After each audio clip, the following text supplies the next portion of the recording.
Okay, another racket, another string job. At least the strings in the racket seem to match, so that's not bad. Should have fun with this one.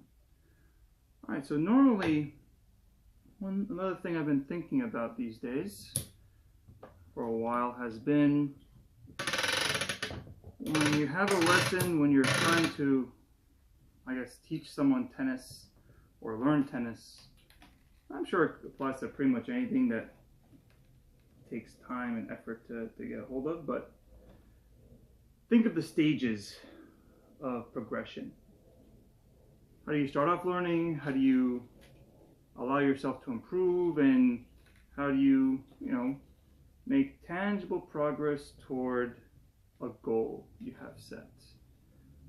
So, if nothing else, for my lessons, I like to kind of think of it as three stages. The very first stage is more or less learning how to hit, learning the motions, learning how to hold a racket. The sentence, the letters and sentences and words that you do when you're learning a language. How to move your mouth in a shape that gets you the letter you want. How to move your mouth in a continual shape to start to form words, connect letters, all that jazz, and then words to sentences, stuff like that. Really, just again, how to hit the ball in summary. And a lot of beginner classes, even advanced beginner classes, even though it's a lifelong process, a lot of time is spent on just how to hit the ball over the net. Ultimately, say, a good analogy is like learning a language. If you want to learn how to speak Francais, at some point you got to learn the alphabet. At some point you got to connect some letters of the alphabet to make some words, and have some general idea of their meaning, and then eventually, you can at least then have something to work with when you're trying to make sentences and whatnot.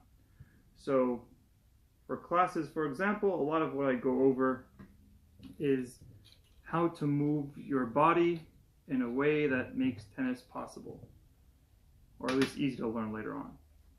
So, as an example, a lot of one of the words I say a lot in all lessons is turn, turn, turn, turn, turn.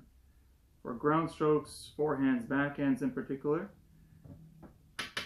people like to start off by using just the outer extremity by itself, swinging by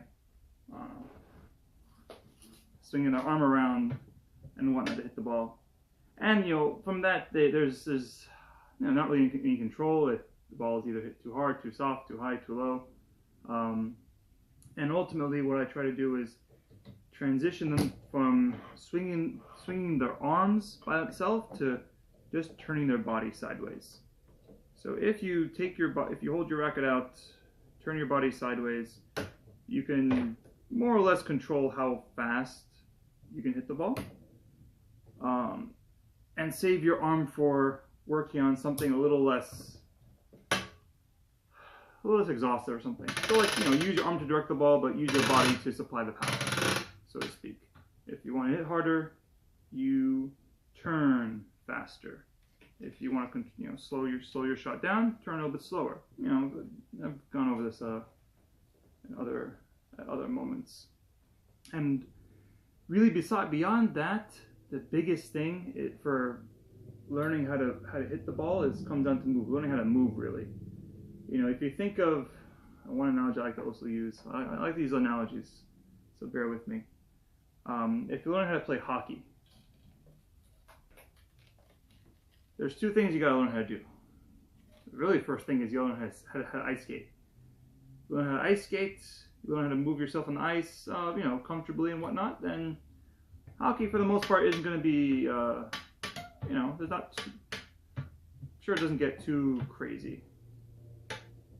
But if you have a hard time moving on the ice, you can't really do anything else, right? You have to learn how to move first before you can, be trusted with a stick in your hand. So in tennis, it's a similar way. Learning how to move around the court, running forwards, backpedaling, shuffling, movements that allow you to face the court, face your opponent as you move around the court. So you don't, unless you're being lobbed and you want to go for a tweener, you don't really want to turn your back. And just more or less just having balance, right? If you have trouble keeping your balance, moving around, tennis is going to get a little difficult to pick up, and whatnot. So that's again, and a lot of beginner classes are really just trying to reinforce those skills. It's hard to go over anything else beyond that.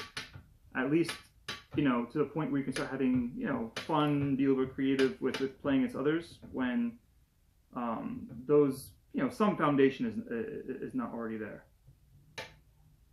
Oh, right in the money. Good job. Okay.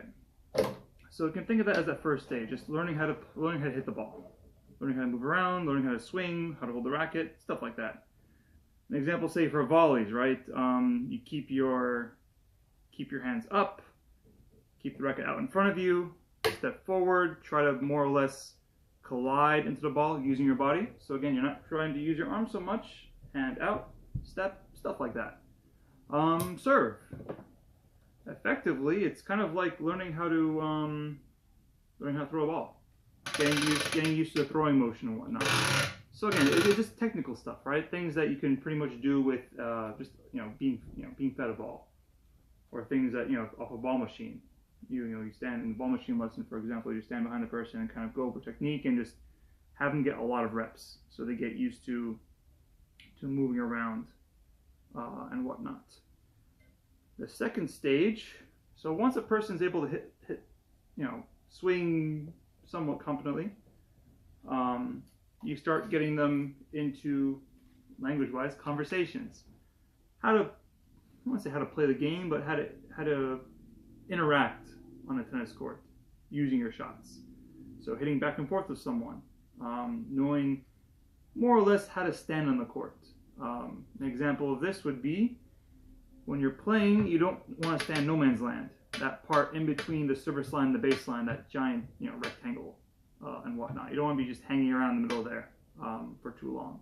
If the ball's hit in there, if it's hit short somewhat, you run in, hit your shot, and then either try to back out, go back to the baseline, or come to net. But again, you don't want to stand there. That's an example of taking what a shot you're hitting and then trying to chain them together into sentences. You can communicate with your partner, opponent, or whatnot. An example of how to start to put together points, how to play against someone and kind of have an idea of something you want to do. So as an example, say you hit the ball cross court in singles. You don't want to be hitting too much of low percentage shots off the line. We don't have to. That cross court rally is a staple in singles and doubles, to be honest. In doubles, for example, not hitting to the net person. If the net person has good volleys, you don't really want to be giving them an opportunity just to end the point right there. You want to keep on going, so you want them to earn their points. How to play the game. Getting used to the scoring, getting used to having a goal. What's the goal of your shot? I want to hit, say, a ball that's high so that my opponent moves back. Getting, starting to get introduced to strategy and whatnot, to the point where, again, you can start, playing against someone and, starting to have fun. Starting to be less about the coach kind of holding the hand and whatnot, and more about playing with others and all that. And again, a good part of especially the more intermediate classes, you start to kind of dive in a little more into this. Live ball, for example, it's really just how to play a game, how to play around, have fun, all that jazz. And then the final stage, at least I would consider it a final stage if I want to just keep it summarized to 3. A little less tangible. I like to describe it as how to compete.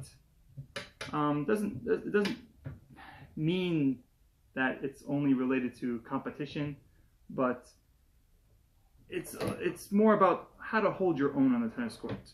When you learn how to play a game and you're playing against someone, now there's a challenge of, okay, how do I implement my game plan and not let them implement theirs? how do I, if nothing else, how do I get the most out of my tennis on court? Because it's easy, or somewhat easy, to learn how to hit the ball, learn how to play basic strategy, understand kind of how to conduct yourself more or less. But then when it comes to, let's see, 1, 2, 3, 4, 5, 6. Let's see, I hope I didn't mess up here. I think I should be fine. You know what? Head gravity. You never know. Maybe I done goofed up. So let's see. If I type in head gravity, Head Gravity Pro string pattern. Let's see. Head Gravity Pro string instructions. That's probably better. That's pretty much. You know, you'd think it should be easy to. So I know I'm supposed to. Let's see. The ones with the dots. You know what? I think I'm in good shape. Yeah. Okay. Yeah. No reason to worry here. Yeah, because the crosses will be somewhere else. Yes. Okay. Beautiful. All right. Always good to avoid drama, especially when it means a little bit to start over a bit. So it comes down to how to get the most out of your tennis experience. And that kind of goes beyond learning how to hit, learning how to, have basic strategy. It's looking at the intangibles. What makes you happy, what makes you happy on court? What prevents you from being happy on court? What are things that effectively let you play your best? And it goes beyond just learning how to play, learning how to hit. Because if it was only that, then tennis wouldn't be hugged by a few people, Grand Slam wise and all that jazz, and wouldn't be so easy just to stagnate, so to speak. When it comes down to certain intangibles, especially when people are trying to strive toward a goal, it's not always easy to achieve it. So how to navigate around the obstacles. So I guess the better way to analogize it is when you're learning a language, you're learning how to first have letters, words, sentences, and then you're learning how to have conversations with people, and then you're learning how to express yourself. How to go beyond the script of, bonjour, je m'appelle Anthony, comment allez-vous? Oh, comme ci, comme ça. And then, if I knew how to talk about the weather, I'd ask about the weather. But then beyond that, how are you feeling? What's going on today? Can you argue with someone? If you argue with someone, do you know how to express yourself in a manner that's, respectable and allows you to get the point across to whoever you're talking to? Stuff like that, for the most part. And that takes time, when you have a goal. When you have a goal, say you want to make your team, you want to play in a league, you want to win more matches against, people that you've been losing to and whatnot. There's a little bit of fine tuning. You can kind of think of that as that third stage, It's not always you're going to be constantly working on how to, hit better forehands, backhands, or how to, let me count this first. 1, 2, 3, 4, 5, 6, 7. Okay. Getting there, home stretch on the mains. How to hit forehands, backhands, how to play, strategies for points. At a certain stage, it's that feedback loop where you're reassessing yourself, you're tinkering, So kind of give you an idea of me kind of going through this myself. When I started working with my coach when I was around, say 13 going into 14. I was a kind of a tallish, lankyish kid, no athleticism really, and the only shot that seemed to, be somewhat standoutish for me was my serve. And the serve in particular because I took karate, and so the karate chop I like that karate chop motion, and it happened to be that the serve is not too far off from a karate chop, so I just would karate chop the serve, and resulted in I guess what I would consider a somewhat fast-ish serve for a person my age. But that was pretty much it. Didn't really have any aspirations, I suppose, for tennis, but I definitely liked the idea of competition, but at the same time was too scared of it. You could say that. Too scared to really make the most out of my time on court. A little side story. I remember my very first tournament ever. It was like a round robin. Those little, back in the day, it's called L3s. So basically, like the smallest, the lowest level kind of tournament. Basically, if you're just starting off fresh, you might as well start from an L3. And I think I got like second to last place, based on my whatever, like total score at the end. And I cried a lot on the way home, and I cried a lot in my next practice. And I remember when the coach at the club I was at asked me how I did, all I would say was like, oh, they didn't have any. They only had trophies for first and second place. Leaving out the fact that I got second to last place out of like maybe 10 or 11 kids and whatnot.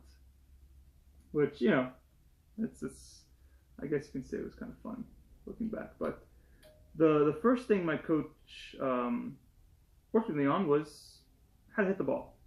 And more of what kind of shot should I be working on.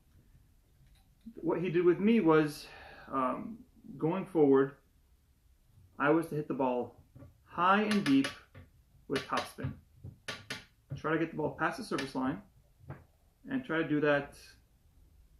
I think at one point it was like 100 times in a row. I don't think I've really ever got 100 times in a row. But the point was, we spent a lot of time just keeping me from hitting the ball into the net. Just that. The only real technical thing he gave me for ground strokes was just get my racket under the ball and just don't swing so fast. Because he had if you recall from another time I've talked about this while stringing.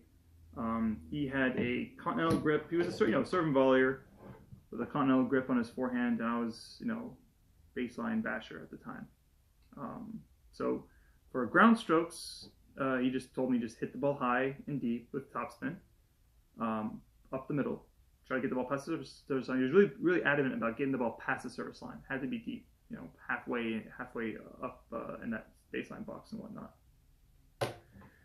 And with movement, a lot of running, a lot of suicides, sprints, those little one leg hops and whatnot.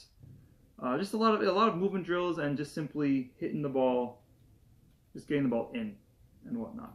So that was kind of that for ground. So for volleys, he was a volleyer, so he really spent a lot of time technically getting me to learn how to volley.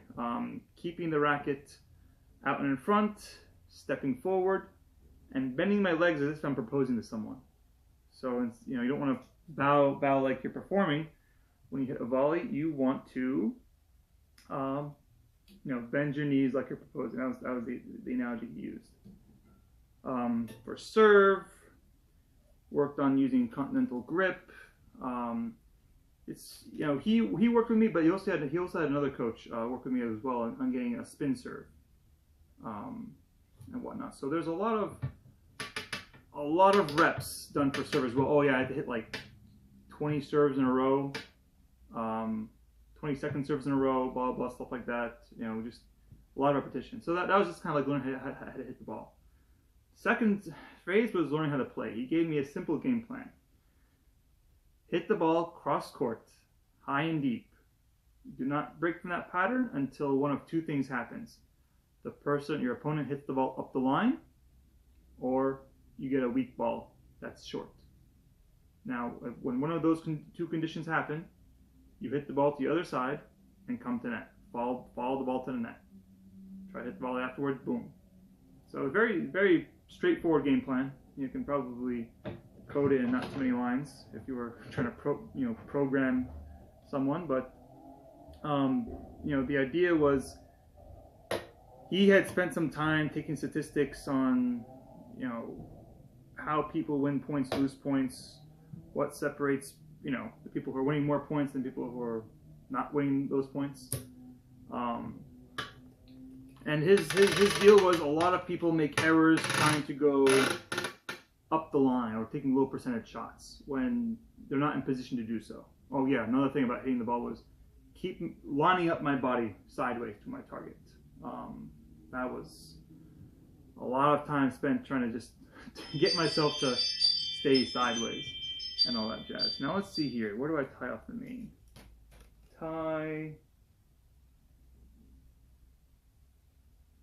What? Man, I have to read this. Reading here, man. Okay, tie off.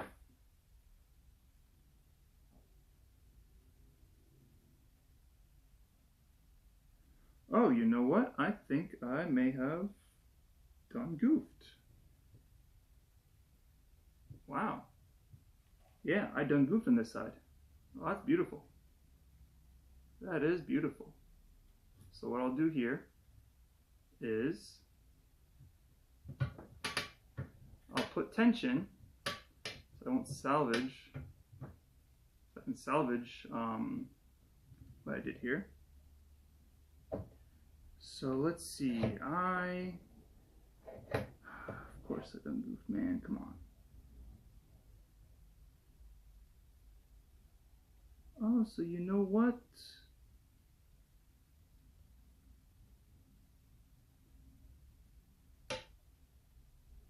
Where did I done goof? Did I actually goof up here? Let's see. 1, 2, 3, 4, 5, 6, 7. Oh, you know what? I didn't done goof. Huh. Well, what do you know? I was thinking straight. Well, doubted myself, but not too bad.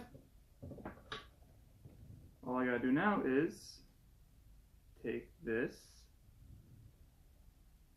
to here. There we go. So, game plan wise, very straightforward and simple game plan. Hit the ball cross court, high and deep with topspin. I hit the ball cross court so I don't make a bunch of unforced errors trying to hit the ball up the line. Additionally, if I hit the ball up the line and it's not a good shot, I have to chase a ball cross court if they counter to the other side. If I hit a ball cross court and they hit the ball up the line, if nothing else, I'm running to a ball that's not going away from me. That was kind of like his explanation back in the day, and it made sense to me, and whatnot. So a lot of it was just giving myself something to think about on court. What do I want to do? How do I want to communicate myself? In the ball cross court. And yeah, that was more or less it. Funny looking back, at one point I was at it was the Fifth Third Bank Championships, the Fifth Third Bank Tennis Challenger in Kentucky. It was a challenger professional tournament. Obviously I was 17 maybe at the time. 17, yeah, probably 17 at the time. And who else who was I watching? I was watching one of the Redlicki brothers. There are two brothers, I think Michael and Martin Redlicki. I think the older one was Martin, and I think he played for, I want to say Duke or Wake, one of those. We played D1. He was my coach and I were watching him. I lost my first round qualifying match, and he was still in it. And he was playing really well. And my coach was saying how there's a level of creativity that you have to then end up needing beyond just a simple game plan. And so that was kind of that realization of that third stage of how to take your ground strokes, how to take your game plan and apply it under pressure, um, and make the most out of your tennis. Now, competition for me was something that I struggled a lot with getting myself to perform with. You know, a big example my coaches say was, okay, if we're practicing the Star Spangled Banner, you know, on the trumpet, you don't, or on the piano, yeah, on the trumpet, you don't pull out a different instrument and try a different song. And that was one of my issues. Was under pressure, I'd get nervous, I get self-conscious about my shots. I can think of it almost like a ground stroke dysmorphia. I would think I'm not hitting the ball hard enough. I'm not hitting enough spin. You know, despite my coach's pleading that yes, I am indeed hitting the ball just fine. No need to sound the alarms, thinking that, you know, you're not good enough. But nonetheless, there was something that kind of existed in my mind, and so you know, it would lead to underperformance. I would hit the ball low. I would play, you know, kind of high risk. I would either, you know, be very passive, or on the other extreme, just bash the ball without really thinking, and you know, ultimately, you know, just not even just like I'm not playing well, or not hitting the ball well. It's just that I'm not putting up an honest fight. An honest fight could either be by being I guess too scared to attempt your game plan, or being too scared to stick to your game plan. So, you know, there's people that when they you know, when they get scared, there's that fight, flight, freeze response. You can either fight, or you run away, or worst thing to do is just freeze. Deer in the headlights thing. And so that's where that third stage, I spent a lot of time trying to struggle. I would, you know, personally, I would always think to myself, oh, it's because I can't hit the ball good, I can't hit the ball well enough, or I'm not fast enough, or something like that. Or really, I think the biggest thing was, again, I would really overthink things on the court. You know, I would be very good at analyzing my matches after I got off the court. My coach would say, if you know what's going on during the court, why don't you apply it during the match? It's simply blah blah. But yeah, that's an example. Again, I spent a lot of time hitting the ball, practicing how to hit the ball, working on, you know, game plan, working on how to put together a strategy, and then that main struggle came down to how to apply it in the situations I wanted to apply it in. And for what it's worth, you know, I'd say, even though I would say, like, looking back, I definitely had a lot of missed opportunities in my tennis days. After all the smoke cleared, I definitely had a lot of self-awareness of myself. You know, understood my own personality, and how I could either adjust it, embrace it, but if nothing else, try to get myself to the point where I could, you know, at least perform at the standard I wanted in the avenues I wanted to perform in. And that's where, again, a lot of people, even though, regardless of your playing level or aspiration, when you start to, you know, want to get something more out of tennis beyond just hitting the ball over the net, you know, with strangers, you start to realize that there's certain things that there's a little bit of fun in winning. You know, there's a little bit of fun in being able to you know, have an idea of what you want to do on court and see it happen. So let's see if this Parnell knot works. Use this particular. Okay, and then this sucker. Oh yeah, that's not bad actually. And the hang of this Parnell knot. Mains are almost done. That's pretty cool. Let's see, tie off M. Nice. But yeah, so then when it comes to really when it comes to people who are in in lessons, set time clinic or whatever, or even if you're working whatever stage of tennis you are in, it's good to, I find it's helpful to kind of be aware of the stages you're working on. You'll be, in my lessons, for example, you'll notice that there are certain drills where I talk a lot about, or I kind of give a lot more instruction on how to hit the ball. And there's certain drills where I'm giving more instruction on, where to stand or what to do after you hit a shot. And then there's ones where I am working with someone mainly on keeping themselves relaxed, whether it be by controlling your breathing, a lot of like the cheeriness you see during points or during rallies, or that kind of like a lot of like very hyper-ish encouragement, is to work a lot on that third stage, how to maintain a positive outlook on the court, how to build emotional momentum within yourself, where you're getting hyped as you play and whatnot. Okay, there's a little cutter thing. And again, as you're playing, you're able to start to express yourself. And there's things get different when you learn how to express yourself in a language. A person's personality shows when they're able to express themselves. And that's kind of what it all comes down to. Can you express yourself on court? And when you can, things happen, Again, like a toddler, for example, the reason why they cry and make tantrums, a big reason is that what other means of expressing themselves do they have?